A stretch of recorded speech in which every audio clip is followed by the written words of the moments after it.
And welcome back to the headliner. So we kick off our third section with the Times. It turns out it actually is Adam and Steve, at least in terms of successful parenting. As it turns out, it's okay to be gay. Yeah. Who knew, right? Yeah. Same-sex parents fare as well as heterosexual couples, says the Times. They did a study that analyzed 16 out of 34 studies on the subject. Right. And researchers decided that from what they could see, same-sex couples actually fare better in some cases. Okay. Because and never worse? Well, they said that there is potential stigma towards kids whose parents are same-sex, but that's society, not the parents. It is, Yes.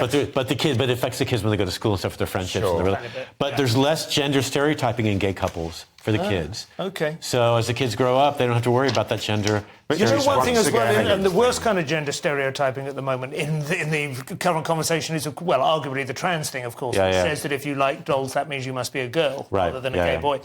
I do know some lesbian and gay couples in Brighton who I have noticed that is the case, that they are quite cross about the trans thing, and they are much more open about.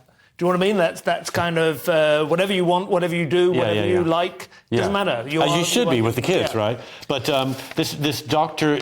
Chuang Ning, the study author for this article that appeared in the Global Health Journal, said that growing up with sexual minority parents may confer some advantages to children. Interesting. So, You would kind of assume that to be the case anyway, wouldn't you? In that same-sex couples have, of course, chosen to be parents in a way that heterosexual couples haven't always chosen to be. No, it's interesting that my stepfather turned out to be gay. And right. Yeah.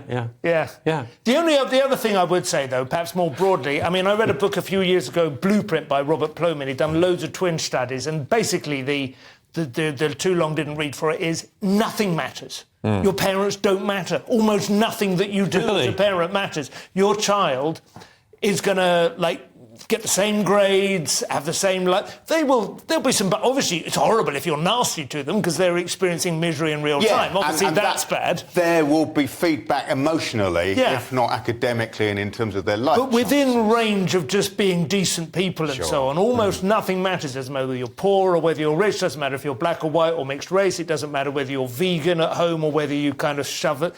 By the time they're 20, 22, they find their own course. I have often observed that given how messed up most children's backgrounds typically are, it's amazing that most adults actually turn out to be well-adjusted human beings. We are basically like little solid lumps of balsa wood or cork. We bob to the surface as soon as we're released.